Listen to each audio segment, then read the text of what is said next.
सभी साथियों को नमस्कार। मैं सुभाष चंद्र कुलरिया आप सभी साथियों का आपके YouTube चैनल में एक बार फिर से हार्दिक स्वागत करता हूं। साथियों, सबसे पहले तो अति प्रसन्नता के साथ आपसे साझा करना चाहेंगे कि आपके स्नेहिल सहयोग के चलते हुए मात्र 2 मास की एक्टिव वीडियो अपलोडेशन के बाद जो है आपके YouTube चैनल के जो व्यूइंग आवर्स है वो 1000 क्रॉस कर गए हैं, जो कि बहुत ही प्रसन्नता का विषय है और जिसके लिए आपका मंच आप सभी साथियों का दिल की गहराई से आभार प्रकट करता है।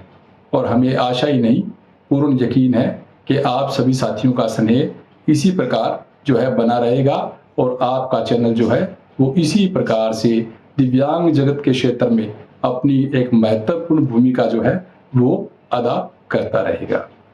अब साथियों, हम आपसे बताना चाहेंगे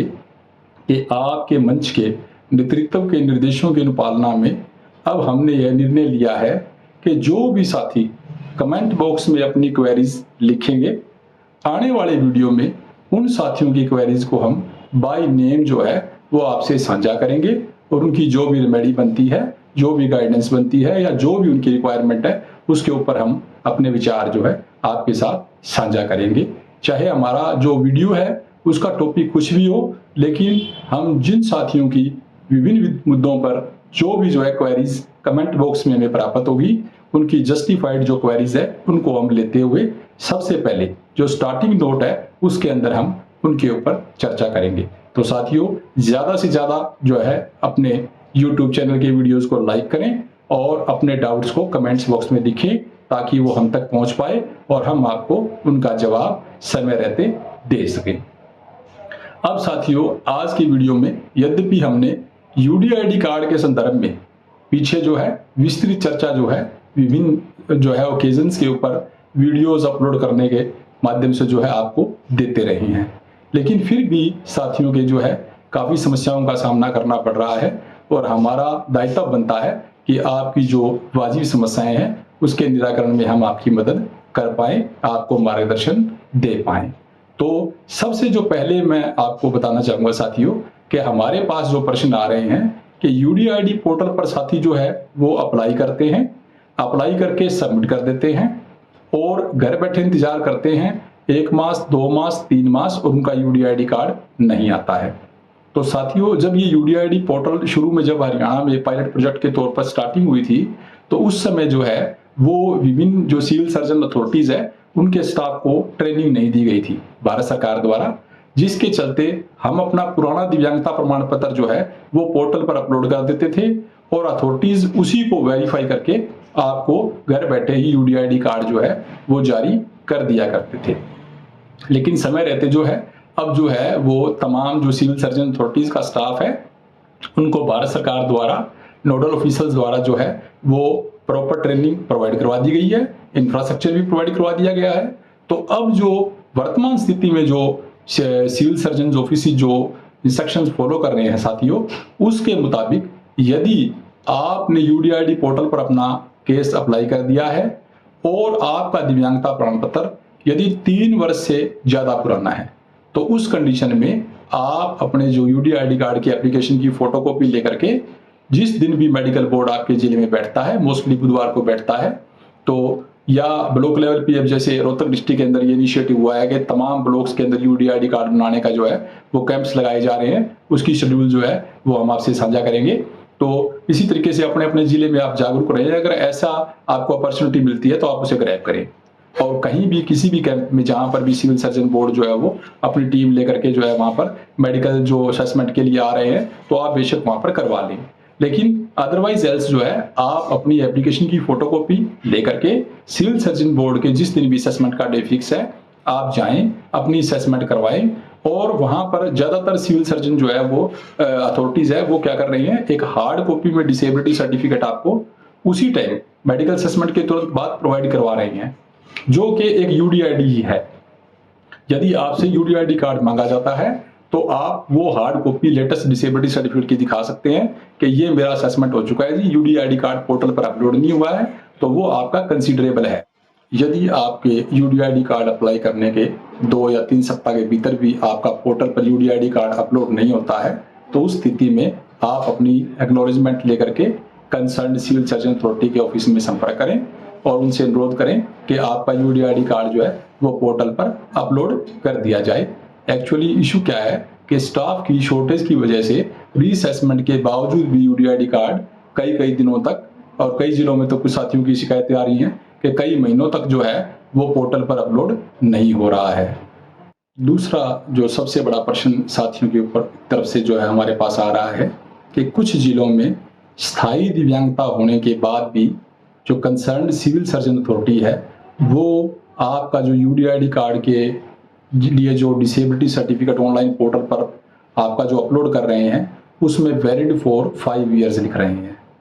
साथियों, ये रेयरेस्ट ऑफ रेयर केस हो सकते हैं। ऐसा नहीं होना चाहिए कि एक स्पेशल जिले के लिए जितने भी जो यूडीआईडी कार्ड जो इशू किए जाते हैं उन सब पर ही 5 साल की वैलिडिटी डाल दी जाए। लेकिन फिर भी अगर ऐसा है तो ये कहीं ना कहीं ऑनलाइन जो पोर्टल है उसमें एनामली हो सकती है। तो उसके लिए आप उस जिले के साथी तुरंत जो है वो सिविल सर्जन को इस बारे में अनुरोध करें, लेकिन व्यक्तिगत अनुरोध स्वीकार नहीं होगा। कम से कम 4 या 5 साथी जिनके 5 ईयर वैलिडिटी का जो है वो यूडीआईडी कार्ड पोर्टल के थ्रू जो है वो डिसेबिलिटी सर्टिफिकेट इशू हुआ हो, वो आप प्रमाण के तौर पर दिखाएं। अदरवाइज मेडिकल अथॉरिटी को ये राइट है कि वो आपको 3 ईयर, 2 ईयर या 5 ईयर के बाद रिव्यू करने का कमेंट कर सकते हैं, और उसे आप अगर चैलेंज करें तो उसका भी नॉर्म है कि आप उसे जो है वो डायरेक्टर जनरल हेल्थ सर्विसेज को यानी हायर अथॉरिटी को अपील कर सकते हैं, और उस अपील के बाद जो भी डिसीजन होगा एज पर लॉ वो स्टैंड करेगा। लेकिन ऐसा नहीं होना चाहिए कि पूरे के पूरे जिले का ही जो है यूडीआईडी कार्ड्स सैकड़ों की संख्या में अगर जारी हो रहे हैं और तमाम यूडीआईडी कार्ड जो है वो वैलिड फॉर 5 ईयर्स हो रहे हैं। अगर ऐसा है तो हो सकता है, ये जरूरी नहीं है कि है, लेकिन हमारा ये आंकलन है कि ऐसा हो सकता है कि उनका जो स्वावलंबन पोर्टल पर जो उन्होंने फॉर्मेट डाला हुआ है उसमें कहीं जाने अनजाने में फिक्स डेट मेंशन हो गई हो कि तमाम जितने भी डिसेबिलिटी सर्टिफिकेट इशू किए जाएंगे वो वैलिड फॉर 5 ईयर्स ही, उसका जो प्रिंट है वो वैलिड फॉर 5 ईयर्स आएगा। तो ये एनामली हो सकती है। तो कृपया आप जागरूकता का परिचय दें, और ऐसा अगर है तो आप कंसर्न अथॉरिटीज को इस बारे में नोटिस में लाएं। इसके बाद जो साथियों का प्रश्न आ रहा है कि कुछ साथी अपने यूडीआईडी के एप्लीकेशन के अंदर जो है वो डिसेबिलिटी वाले कॉलम के अंदर लोकोमोटर और ऑर्थोपेडिक को डिफरेंशिएट करने लग जाते हैं कि ये लोकोमोटर क्या है और ऑर्थोपेडिक क्या है। तो साथियों, ये एक ही टर्म है। अगर वहां पर आपको ऑर्थोपेडिक ना मिले तो आप लोकोमोटर को सिलेक्ट करें, वो ऑर्थोपेडिक ही होता है। इसे आप जो है चर्चा का विषय ना बढ़ाएं और ना ही चिंतन का विषय है, ये सेम है, हम आपको स्पष्ट करना चाहेंगे।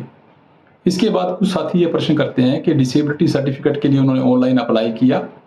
और उसके अंदर जो डिसेबिलिटी की कैटेगरी है वो या तो जिस साइबर कैफे या शॉप वाले से भरवाते हैं उन्हें जानकारी नहीं होती है, उनकी तरफ से त्रुटि हो जाती है, या साथी जागरूकता के अभाव में जो है उसे ध्यान से भरवाते नहीं है, और क्या होता है कि 1-2 मामलों में जैसे क्रोनिक डिजीज को क्लिक कर दिया।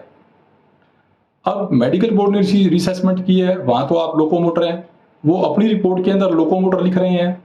लेकिन जब यूडीआईडी पोर्टल पर जब आपका डिसेबिलिटी सर्टिफिकेट इशू होता है तो वहां पर कंसर्न एम्प्लॉइज जो सिविल सर्जन अथॉरिटी के हैं वो भी लैक ऑफ अवेयरनेस का परिचय देते हैं, और वो जो आपने अप्लाई किया है उसी पर बटन दबा देते हैं और आपका यूडीआईडी कार्ड जनरेट हो जाता है। जो डिसेबिलिटी सर्टिफिकेट होता है उसके अंदर लिखा आता है क्रोनिक डिजीज और नीचे परसेंटेज 40, 50, 60 जो भी है। अब साथी फिर दुविधा का सामना करते हैं कि जी हमारी तो डिसेबिलिटी यहाँ पर गलत आ गई है जी, अब इसको ठीक करवाना है जी, अब क्या करें जी। तो वो साथियों प्रक्रिया लंबी हो जाती है, उसमें हमें जाने अनजाने में हरासमेंट का सामना करना पड़ता है। तो आपसे अनुरोध है कि यूडीआईडी कार्ड जो है वो अप्लाई करते समय बहुत ही गंभीरता का परिचय दें, क्योंकि कोई भी त्रुटि इनिशियल स्टेज पे जो है वो बाद में जाके अपने लिए असुविधा का कारण बन जाती है। अब कुछ साथी जो है वो फॉर्म अप्लाई कर देते हैं, उसमें कहीं कोई मिस्टेक रह जाती है। यूडीआईडी कार्ड जो है वो जनरेट होने से पहले तक आप उस फॉर्म को एडिट कर सकते हैं। अपडेट प्रोफाइल में जाकर के स्वावलंबन कार्ड.gov.in पोर्टल पर आप उसे एडिट कर सकते हैं, लेकिन यदि आपका यूडीआईडी कार्ड जनरेट हो गया तो उसके बाद आप उस प्रोफाइल को अपडेट करें या ना करें वो मीनिंगफुल नहीं है। तो ऐसी स्थिति में हम आपको ये सुझाव देंगे कि आप कंसर्न सिविल सर्जन अथॉरिटी से ही मुलाकात करें और वही आपको ये रास्ता बताएंगे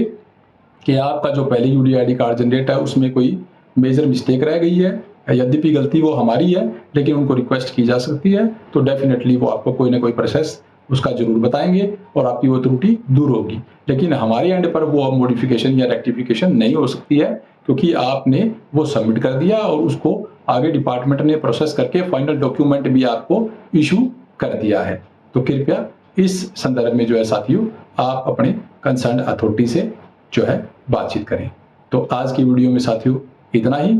आप सभी साथी इसी प्रकार से जुड़े रहें और हम निरंतर जो है आपको आपकी समस्याओं के निराकरण हेतु मार्गदर्शन व सहयोग देते रहेंगे और दिव्यांग अधिकारों के संरक्षण को वचनबद्धता के साथ जो है वो सुनिश्चित करने का काम करेंगे। बहुत बहुत धन्यवाद साथियों। जय दिव्यांग, जय उमंग।